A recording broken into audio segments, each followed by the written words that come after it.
हाँ जी बेटा, अपने आज का टॉपिक है pseudo chemical reactions. Pseudo chemical, pseudo का मतलब होंदा है जो सानू चीज़ दिख रही है एक्चुअल दे विच वो चीज़ नहीं है। सूडो मीन्स गलत या झूठ, ठीक है। फॉर एग्जाम्पल असी लै रहे हैं A+B गिव्स यू C+D। ये मान लो तुहाडा रेट लॉ एक्सप्रैशन है, तो rate of the reaction will be equal to product of the molar concentration of the reactants, ठीक है। तो अगर असी इसनों देख रहे हैं तो इसका जो रेट ऑफ रिएक्शन डिपेंड करना चाहिए concentration of reactants A as well as concentration of the reactants B, but in some cases the concentration of one of the reactants is very large as compared to another.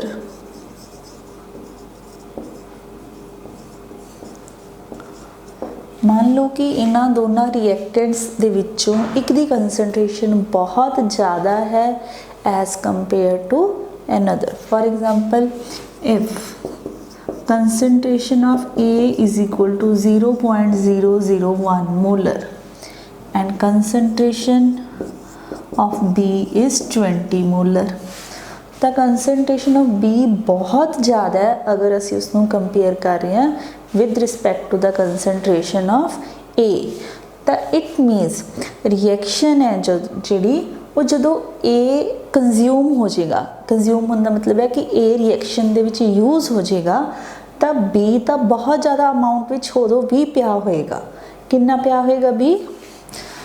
when A is used, ठीक है, then B की concentration हले भी कितनी पई होएगी? इसमें तुसी माइनस कर लो,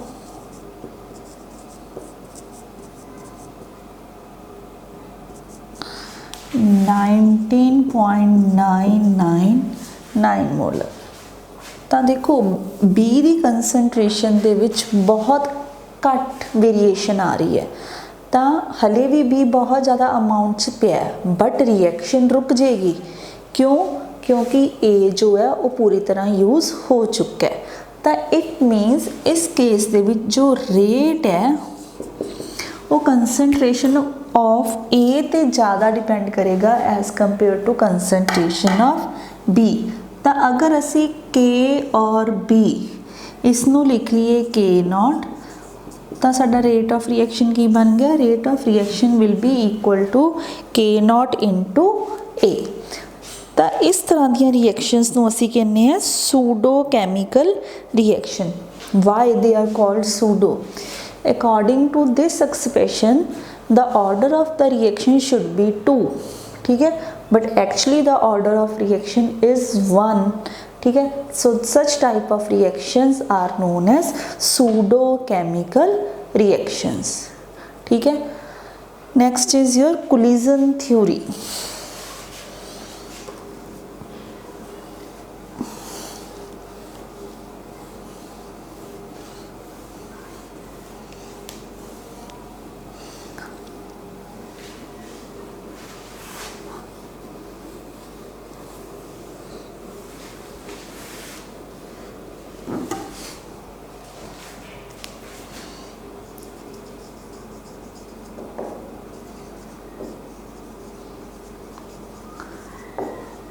कोलिजन थ्योरी बेटे जनरल जो टॉपिक है, जस्ट तुसी अंडरस्टैंड करना है, इसनों ज़्यादा क्रैम करने की जरूरत नहीं है। कोलिजन थ्योरी की सी आपां हले तक चैप्टर दे विच जो स्टडी किया है उस विच असी मॉलिकुलैरिटी के अंडर एक टॉपिक डिस्कस किया सी। For any reaction to occur the molecules must collide with one another, कि किसी भी रिएक्शन दे होण लई जो रिएक्टिंग मॉलिक्यूल्स ने उन्हां दा आपस दे विच टकराना बहुत ज़रूरी है, ठीक है। This line forms the basis of collision theory. ये जो पॉइंट है कि reactant molecules should strike with one another to bring about any reaction, वो कोलिजन थ्योरी का बेस है, ठीक है। हुण देखो कोलिजन थ्योरी के according there should be collisions among the reacting molecules. तो जिन्ने नंबर ऑफ कोलिजन्स ज़्यादा होंगे उन्नी रेट ऑफ रिएक्शन भी ज़्यादा होनी चाहिए है, ठीक है। तो जिन्ने नंबर ऑफ कोलिजन्स ज़्यादा होंगे उस टर्म नू डिफाइन करने लई असी टर्म यूज़ करते हैं कोलिजन फ्रीक्वेंसी। तो कोलिजन फ्रीक्वेंसी की है? The number of collisions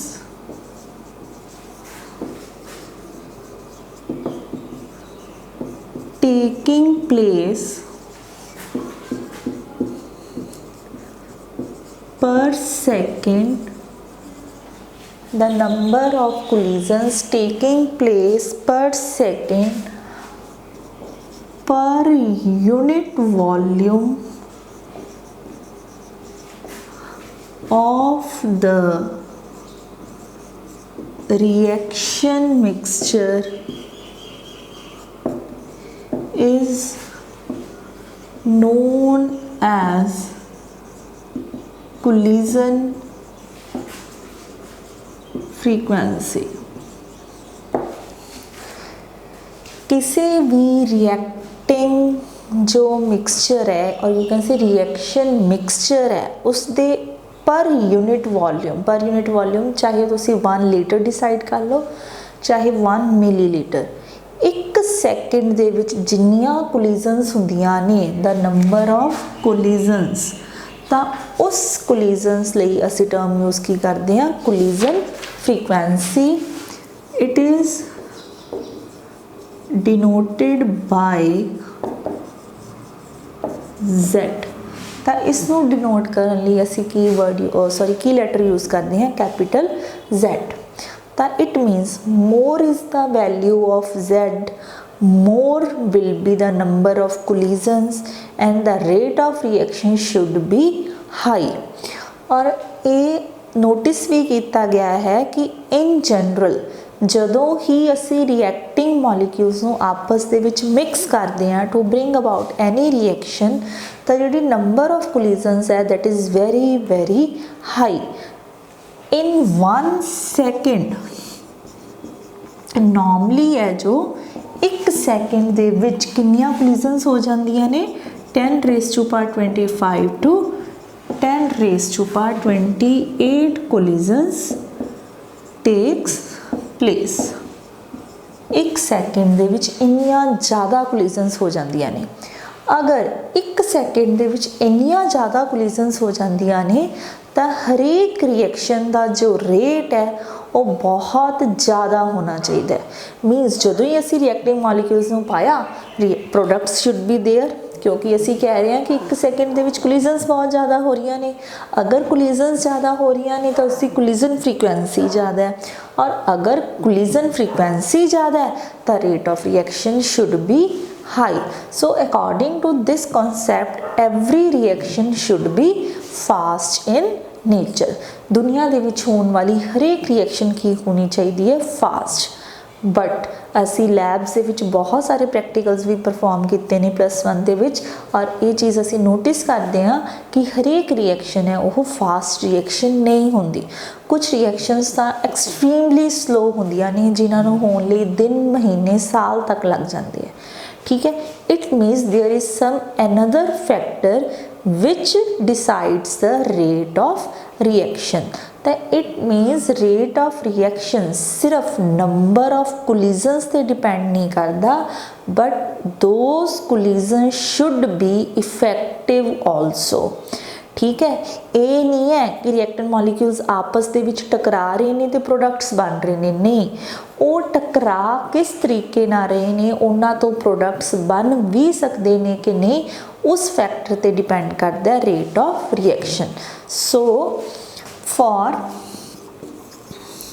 any reaction to occur, ਕਿਸੇ ਵੀ ਰਿਐਕਸ਼ਨ ਦੇ ਹੋਣ ਲਈ the collisions should be effective in nature। जो collisions ने ਉਹਨਾਂ ਦਾ ਇਫੈਕਟਿਵ ਹੋਣਾ ਵੀ ਬਹੁਤ ਜ਼ਰੂਰੀ ਹੈ। ਇਫੈਕਟਿਵ ਦਾ ਮਤਲਬ ਉਹ ਵਾਲੀਆਂ ਕੋਲੀਜ਼ਨਸ ਜਿਨ੍ਹਾਂ ਤੋਂ ਐਕਚੁਅਲ ਦੇ ਵਿੱਚ ਕੀ ਬਣ ਸਕਦੇ ਨੇ ਪ੍ਰੋਡਕਟਸ।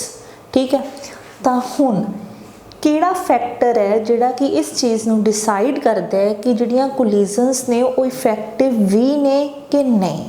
ਠੀਕ ਹੈ, there are two factors which decide about the effectiveness of any collision। ठीक है, तो किसी भी collision का effective होना दो factors से depend करता है। they are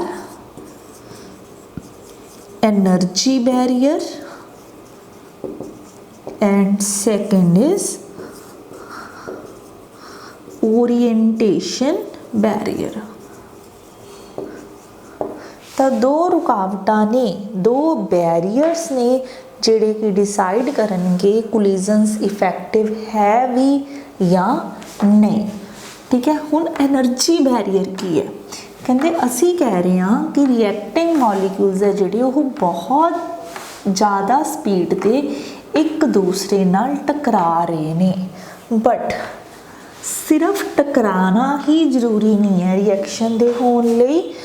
ਉਹਨਾਂ ਦੀ ਜੋ ਕੋਲੀਜ਼ਨ ਹੈ, ਉਹਨਾਂ ਦਾ ਜੋ ਟਕਰਾਨ ਹੈ ਉਹ ਇਸ ਤਰੀਕੇ ਦਾ ਹੋਣਾ ਚਾਹੀਦਾ ਹੈ ਕਿ ਰਿਐਕਟਿੰਗ ਮੋਲੀਕਿਊਲਸ ਦੀਆਂ ਜਿਹੜੀਆਂ ਬੌਂਡਸ ਨੇ ਉਹ ਬ੍ਰੇਕ ਹੋ ਸਕਣ ਤਾਂ ਕਿ ਉਹ ਦੁਬਾਰਾ ਜੁੜ ਕੇ ਕੀ ਬਣਾ ਸਕਣ ਪ੍ਰੋਡਕਟਸ। ਠੀਕ ਹੈ, ਤਾਂ ਜਿਹੜਾ ਐਨਰਜੀ ਬੈਰੀਅਰ ਹੈ ਫॉर ਫਸਟ ਇਹਦੇ ਵਿੱਚ ਕੀ ਹੈ, for any reacting molecule it should have some minimum energy, it should have some minimum energy known as threshold energy so that the bonds between the reactants can break and form the products। ठीक है, हरेक reacting molecules कोल कुछ घट तो घट amount they which energy का होना जरूरी है। उस एनर्जी में असीं कहने हैं थ्रैशोल्ड एनर्जी, ताकि जदों वो आपस दे विच टकरान तां उन्हां दियां जो बॉन्ड्स ने वो टुट सकन और टुट के वो नवे तरीके नाल जुड़ सकन ताकि उन्हां तो की बन सके प्रोडक्ट्स। तां ये फर्स्ट बैरीयर सीगा एनर्जी बैरीयर। और एक्सपैरीमेंटली ये चीज़ नूं देखा गया है कि असीं कहने हैं कि एक सैकेंड दे विच 10⁻25 to 28 कोलिजन्स तां हो रही ने, बट उन्हां दे विचों बहुत थोड़े जे रिएक्टिंग मॉलिक्यूल्स इहो ਜਿਹੇ ਹੁੰਦੇ ने जिन्हां दी एनर्जी किहड़ी हुंदी है थ्रैशोल्ड एनर्जी। ठीक है, सिर्फ उही रिएक्टिंग मॉलिक्यूल्स जिन्हां दे कोल थ्रैशोल्ड एनर्जी या उस तो ज़्यादा एनर्जी हुंदी है, सिर्फ उन्हां दीयां कोलिजन्स ही प्रोडक्ट्स बनाने दे विच हैल्पफुल हुंदियां ने। बाकी सारियां कोलिजन्स दा प्रोडक्ट्स की फॉर्मेशन दे विच कोई भी रोल नहीं हुंदा। ठीक है, सेकंड आ गया ओरिएंटेशन बैरीयर। ओरिएंटेशन बैरीयर का मतलब की हुंदा है कि जदों रिएक्टिंग मॉलिक्यूल्स एक दूजे नूं अप्रोच करते हैं, एक दूजे दे नेड़े आते हैं ड्यूरिंग द कोलिजन, तो उन्हां दी एक प्रॉपर शेप का होना जरूरी है ताकि वह आपस दे विच जुड़ सकन और जुड़न तो बाद उन्हां दे विच प्रोडक्ट्स बन सकन। ठीक है, हुण देखो ये एग्जाम्पल डिस्कस की है orientation barrier NO2 plus NO2 we get N2O4। ठीक है। कहते हुण इहदे विच की हो रहा है, एक नाइट्रोजन और 2 ऑक्सीजन, दिस इज NOO।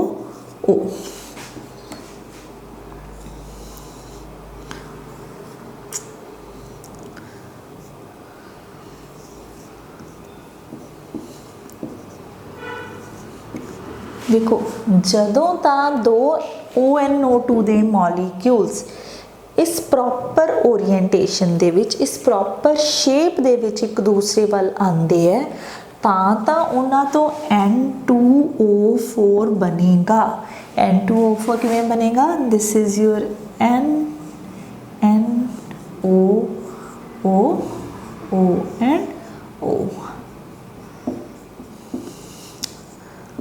दा प्रोडक्ट बन जाएगा।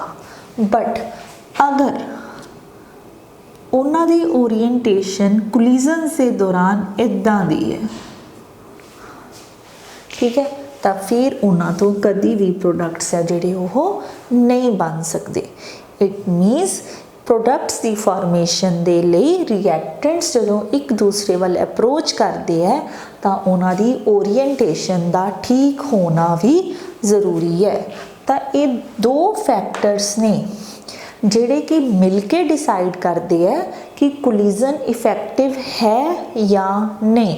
तो इन्हां दोनों फैक्टर्स की हैल्प नाल जिहड़ी कोलिजन इफेक्टिव होंदी है, सिर्फ उन्हां कोलिजन्स तो ही की बनते ने प्रोडक्ट्स, ठीक है। तो कोलिजन थ्योरी के अकॉर्डिंग जो रेट ऑफ रिएक्शन है वो मेनली बेटा 3 चीज़ों पर डिपेंड करता है।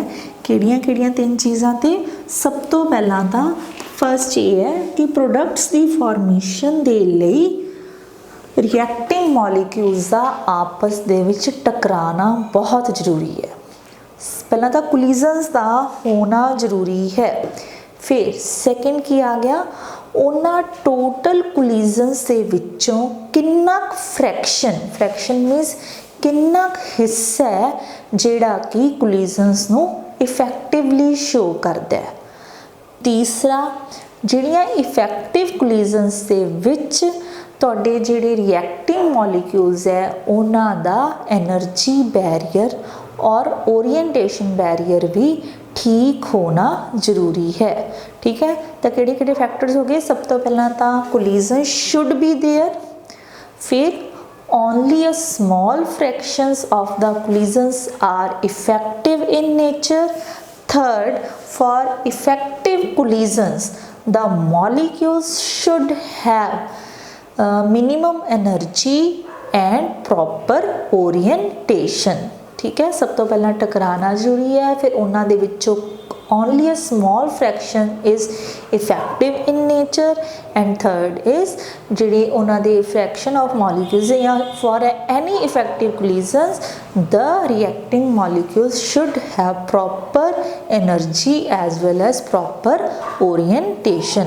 So collision theory दे according जो rate of reaction है, ठीक है, रेट ऑफ रिएक्शन नूं असीं किवें लिख सकते हैं?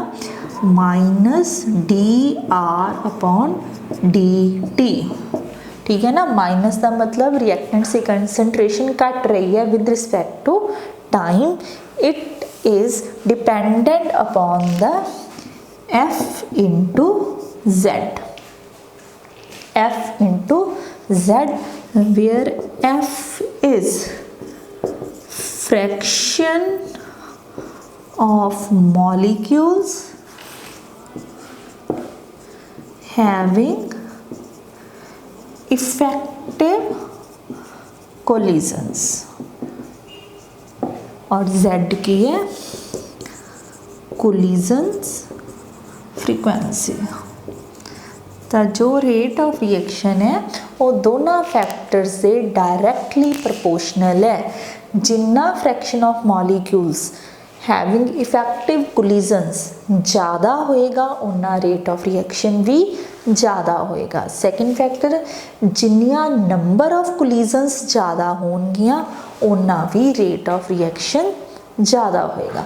सो according to the collision theory the rate of reaction is directly proportional to F into Z, where is F की है fraction of molecules having effective collisions and Z is the collision frequency.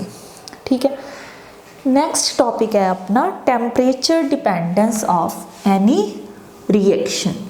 जो rate of reaction है वो temperature ते किद्दां depend करता है। Temperature ते किद्दां depend करता मतलब कि अगर असी टैंपरेचर नू इंक्रीज करते हैं तो रेट ऑफ रिएक्शन इंक्रीज होंदा है या डिक्रीज होंदा है। सिमिलरली अगर असी टैंपरेचर नू डिक्रीज करते हैं तो रेट ऑफ रिएक्शन डिक्रीज होंदा है या इंक्रीज होंदा है। So next topic is temperature dependence of any reaction rate. किसी भी रिएक्शन का जो रेट है वो टैंपरेचर ते किद्दां डिपेंड करता है।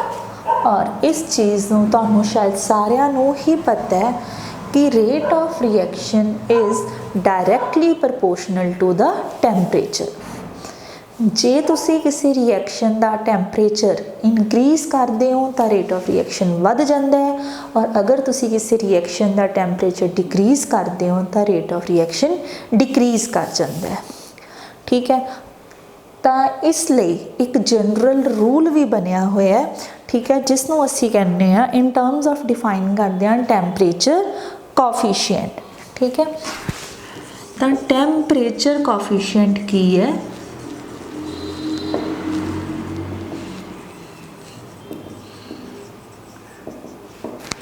टेम्परेचर कोफिशिएंट की है according to this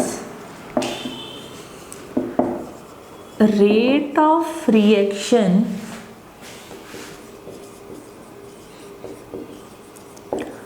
becomes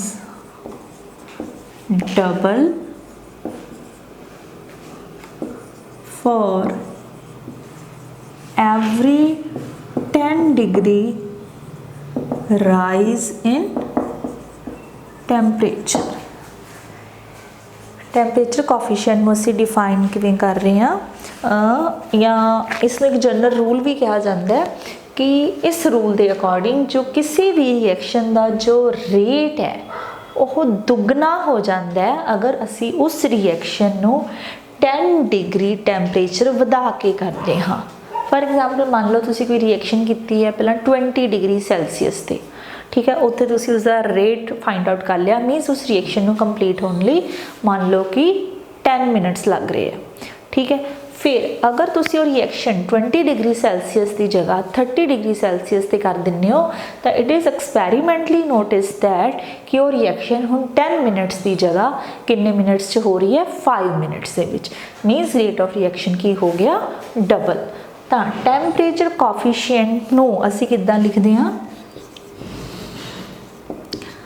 temperature coefficient it is equal to rate of reaction at T degree या T plus 10 degree Celsius divided by rate of reaction at T degree Celsius।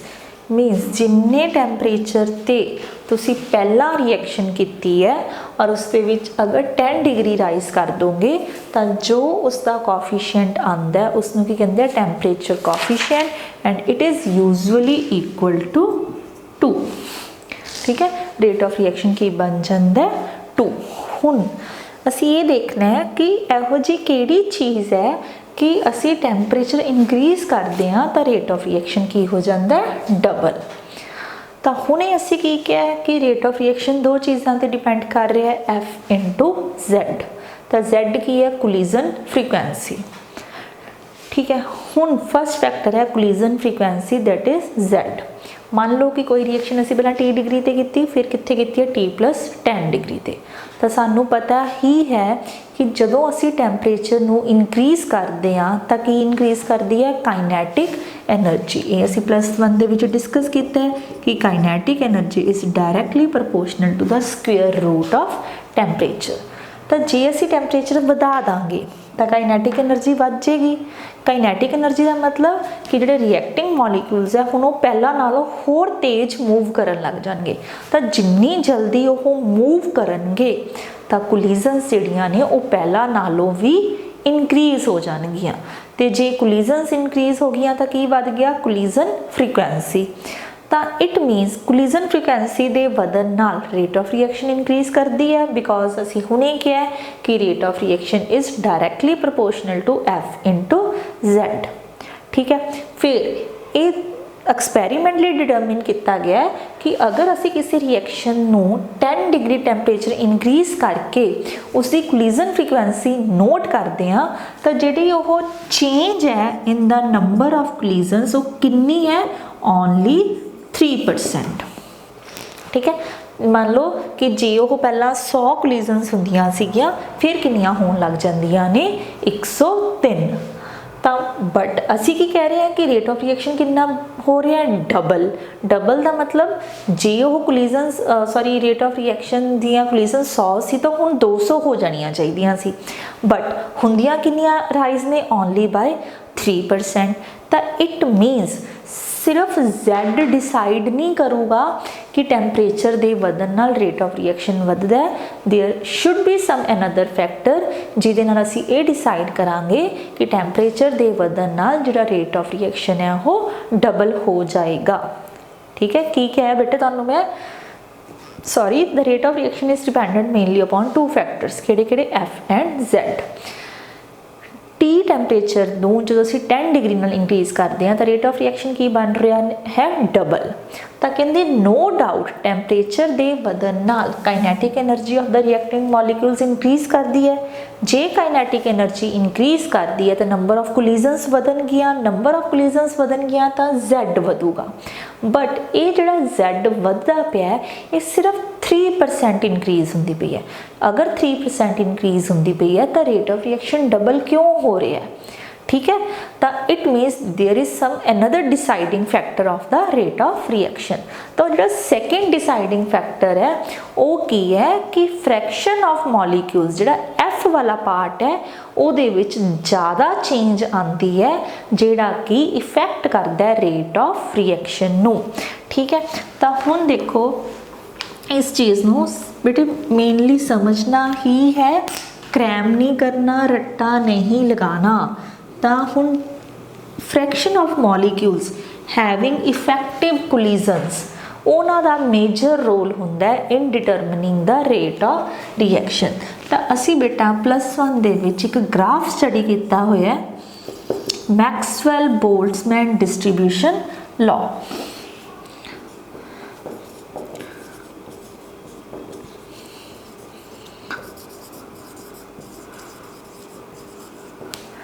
ठीक है, तो कुछ अपने को इस टाइप का ग्राफ आंदा हुंदा है। ठीक है, हुण अगर असी देखिए तो मैक्सिमम एनर्जी कित्थे है, या तुसी कहो कि जो ज़्यादा मॉलीक्यूल्स ने उन्हां कोल किहड़ी एनर्जी है। देखो फ्रैक्शन ऑफ मॉलीक्यूल्स इत्थे है, तो आ जिहड़ी एनर्जी है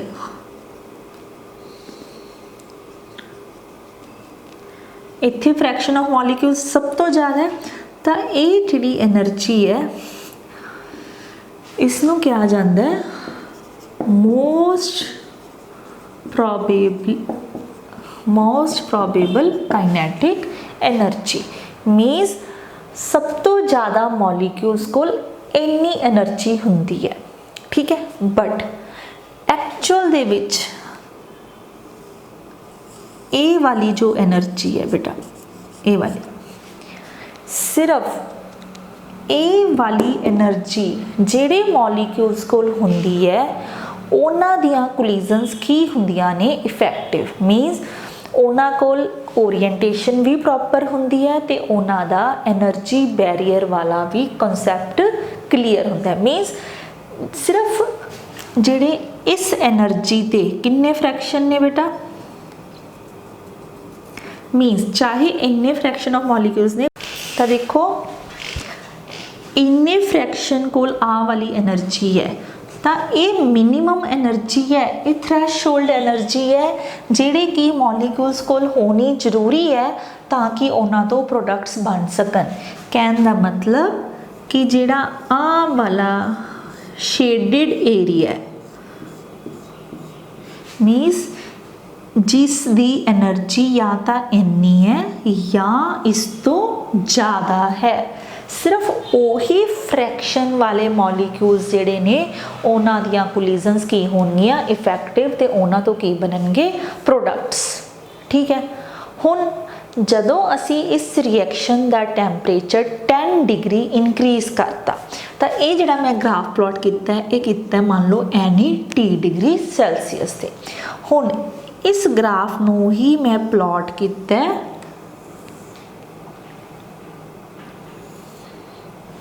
ਆ ਜਿਹੜਾ ਟੈਂਪਰੇਚਰ ਹੈ ਇਹ ਕਿੰਨਾ ਹੈ T + 10 ਡਿਗਰੀ ਸੈਲਸੀਅਸ। ਠੀਕ ਹੈ, ਤਾਂ ਹੁਣ ਦੇਖੋ ਜਦੋਂ ਤੁਸੀਂ ਇਸ ਟੈਂਪਰੇਚਰ ਨੂੰ 10 ਡਿਗਰੀ ਦੇ ਨਾਲ ਇਨਕਰੀਜ਼ ਕਰਤਾ ਤਾਂ ਦੋ ਚੇਂਜਸ ਆਈਆਂ। ਇੱਕ ਤਾਂ ਜਿਹੜੀ ਆਹ ਮੋਸਟ ਪ੍ਰੋਬੇਬਲ એનર્ਜੀ ਸੀ ਉਹ ਪਹਿਲਾਂ ਨਾਲੋਂ ਘਟ ਗਈ। ਠੀਕ ਹੈ, ਇੱਕ ਕੀ ਹੋਇਆ ਕਿ ਜਿਹੜਾ ਆਹ ਫ੍ਰੈਕਸ਼ਨ ਆਫ ਮੋਲੀਕਿਊਲਸ ਸੀ, ਜਿਵੇਂ ਹੁਣ ਇਸ એનર્ਜੀ ਨੂੰ ਇਸ ਗ੍ਰਾਫ ਨਾਲ ਟੱਚ ਕਰਾਂ ਤਾਂ ਇੰਨੇ ਮੋਲੀਕਿਊਲਸ ਹੋ ਗਏ ਮੇਰੇ ਕੋਲ ਟੋਟਲ ਜਿਨ੍ਹਾਂ ਦੀਆਂ ਕੋਲੀਜ਼ਨਸ ਕੀ ਹੋ ਜਾਣਗੀਆਂ ਇਫੈਕਟਿਵ।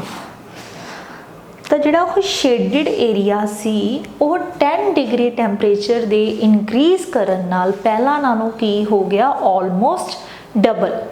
ਤਾਂ ਇੰਨਾ ਫ੍ਰੈਕਸ਼ਨ ਆਫ ਮੋਲੀਕਿਊਲਸ ਦੇ ਡਬਲ ਹੋਣ ਕਾਰਨ ਹੀ ਜੋ ਰੇਟ ਆਫ ਰਿਐਕਸ਼ਨ ਹੈ ਉਹ ਕੀ ਹੋ ਜਾਂਦਾ ਹੈ almost double for every 10 degree rise in temperature. Means ਕੋਈ ਵੀ ਰਿਐਕਸ਼ਨ ਹੈ ਤੁਸੀਂ ਉਹਨੂੰ ਇੱਕ ਪਰਟੀਕੂਲਰ ਟੈਂਪਰੇਚਰ ਤੇ ਕਰ ਲਓ, ਉਸ ਦਾ ਰੇਟ ਆਫ ਰਿਐਕਸ਼ਨ ਨੋਟਿਸ ਕਰ ਲਓ, ਫਿਰ ਉਸ ਨੂੰ 10 ਡਿਗਰੀ ਵਧਾ ਕੇ ਕਰੋ ਤਾਂ ਅੱਧੇ ਟਾਈਮ ਦੇ ਵਿੱਚ ਉਹ ਰਿਐਕਸ਼ਨ ਹੋ ਜਾਏਗੀ। ਔਰ ਉਹਦਾ ਬੇਸਿਕ ਰੀਜ਼ਨ ਕੀ ਹੈ ਕਿ fraction of molecules having effective collisions they become almost double for every 10 degree rise in temperature। no doubt collision frequency ਵਧਦੀ ਹੈ, Z ਵੀ ਵਧਦਾ ਹੈ, ਪਰ ਜੋ ਮੇਜਰ ਰੋਲ ਹੈ in determining the rate of reaction ਉਹ ਕਿਹੜਾ ਹੁੰਦਾ ਹੈ F the. F means fraction of molecules having effective collisions।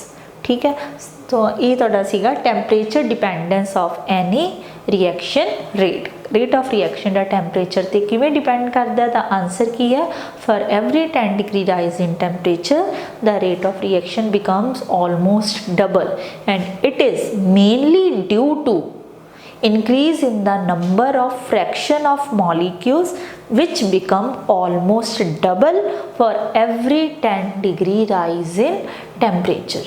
ठीक है, क्योंकि 10 डिग्री राइज इन टैंपरेचर ਦੇ ਨਾਲ जो फ्रैक्शन ऑफ मॉलिक्यूल्स है वो डबल हो जाते हैं, इस करके रेट ऑफ रिएक्शन है जो वो किसी भी रिएक्शन का की हो जाता है डबल।